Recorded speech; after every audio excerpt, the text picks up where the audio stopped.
Hi, I wanted to talk to you about the amazing privilege that it is to be the divine feminine twin flame.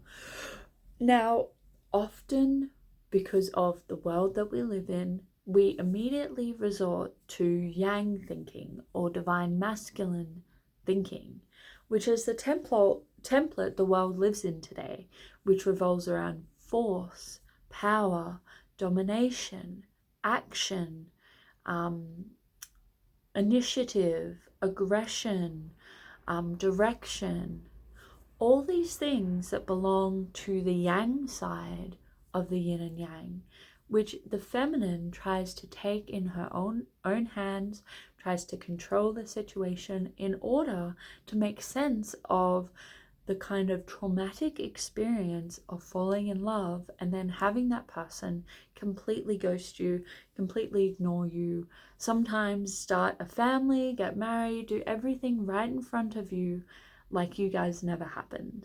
And that is a very traumatic thing. And of course, we fall into this template of yang energy.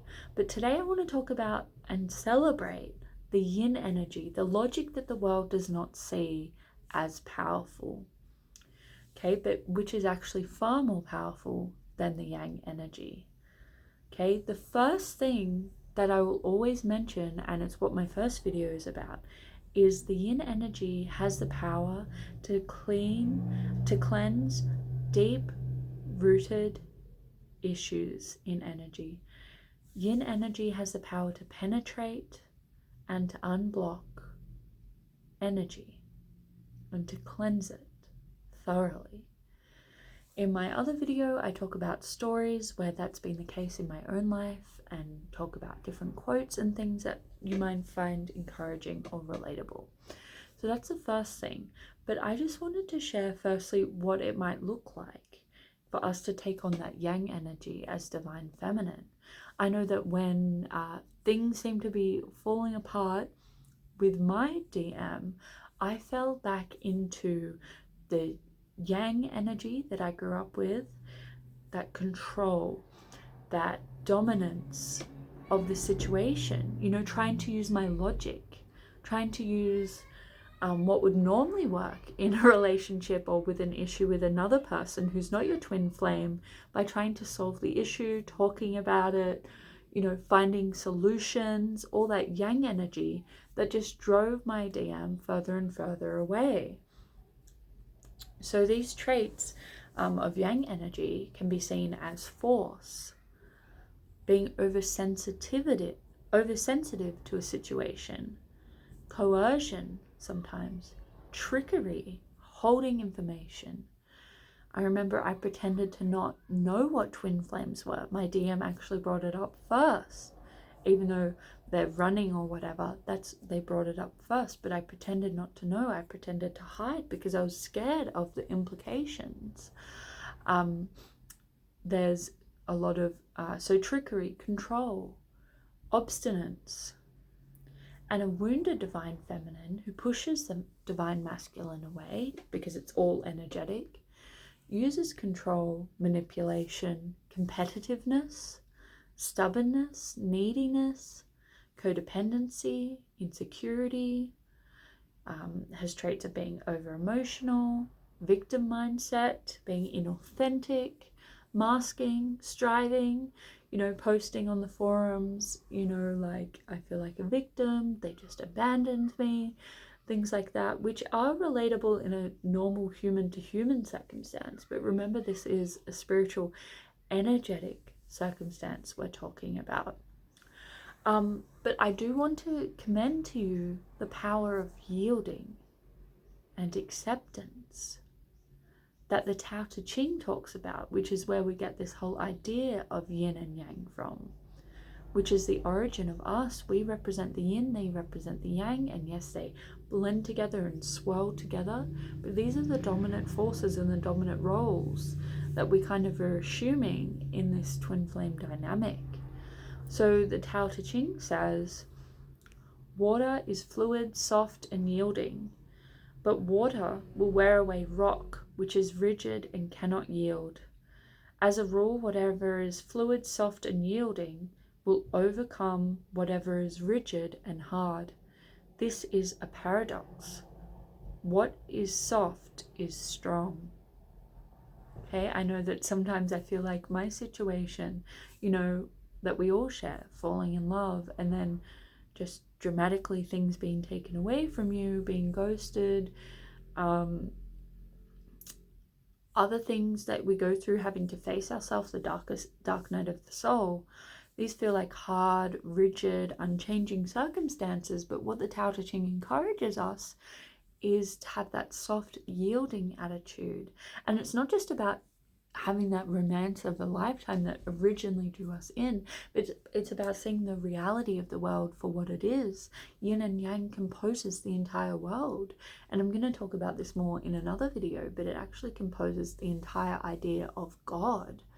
Okay, in Christianity, you might call God your Heavenly Father, but the true template of what God is, what reality is the feminine and masculine, divine mother, divine father. Adam and Eve were one being.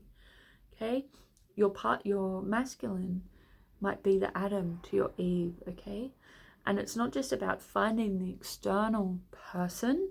Okay, because that's seeking, that's that neediness, that's that codependency, that's that material world. But it's about the inner kind of integration of the masculine and feminine, because the whole reality of life, the whole substance of life is the divine mother, the divine father. But I'll talk about that further in another video when I talk about religion and twin flames. So just one more quote, another translation of that same verse. Nothing in the world is more flexible and yielding than water. Yet when it attacks the firm and strong, none can withstand it, because they have no way to change it. So the flexible overcome the adamant. The yielding overcome the forceful. Okay? I have my favorite painting and artwork on my wall in my bedroom. It's got the forceful and yielding waves of the ocean of Kanagawa crashing down on the small boats. You can give in to the force, or you can be like Mount Fuji, still, strong, self-contained, yielding, okay, gentle, firm, creative, inspiring. That's the true role of the yin, unaffected by these other things. Okay, I want to encourage you to embrace the yin side of things. The feminine role is to prepare, to set the groundwork, like setting the soil for things to grow that the farmer goes out and puts down. You are the neck to your divine masculine's head. You're preparing, you're orchestrating, you're preparing the foundation, you're setting the template. Have you ever noticed that they mimic your energy? Okay, there was a lot of fear when me and my twin masculine separated, that I set the groundwork for. Okay, which separated the energy. I was setting the fear. Okay, it wasn't the template of love which we've been called to. We have a high calling to set the standard of love, to set the framework of that inner union of feminine and masculine. And I'm calling out to those divine feminines to embrace more of their feminine, of their yin. Okay, to be flexible, to set the standard, to suffuse and infuse the energy with feminine strength. Our job is to herald, to precede the coming of the masculine, to prepare the field, to nurture, to be receptive, to yield, to feel, to have intuition, to not strive, but to be soft, tender, like a baby, to have that pure potential, and in those ways to be inexhaustible. It's not so much just about, again, like I said, the romance or the coming together physically, externally, but there is so much power when you integrate both the masculine and the feminine inside yourself. And sometimes the first step is to accept your circumstance, to accept your feelings, these terrible feelings you're left with of emptiness, void, betrayal, to accept the feelings, to yield to them, and trust God or the divine that there will be a bigger plan for you, that you have a mission to help the earth. And the divine doesn't want you to get distracted by just the 3D relationship, the perfect relationship you could have with your divine masculine that's distracting, but to have that divine relationship with your interior, with yourself and with God, to make the world a better place. That is the soft creative power of the divine feminine. And in so doing, you're letting the masculine be the masculine, to be the assertive, initiating, giving, direction, action orientated, methodical part of the yin and yang. Okay, let me just read one more time. Water is the softest thing, yet it can penetrate mountains and earth. This shows clearly the principle of softness overcoming hardness. See how your life falls into place when you begin to accept it. When you accept yourself, when you accept your feelings, when you don't identify with your feelings, when you don't build your identity about the trauma or the things that have happened to you, when you accept where you are, when you accept your circumstances, when you yield, okay, when you create in your mind, in your subconscious, the reality of beauty, of love, that the life force of the universe wants to flow through you. Let me read some of my favorite verses from the Tao Te Ching about the power of the feminine that does not want external, that is self-sufficient like the mountain. By not wanting, there is calm, and the world will straighten itself. When there is silence, one finds the anchor of the universe within oneself. And further, because she isn't self-centered, people can see the light in her. Because she does not boast of herself, she becomes a shining example. Because she does not glorify herself, she becomes a person of merit. Because she wants nothing from the world cannot overcome her. Wanting your twin flame is a state of lack. Build the light within yourself.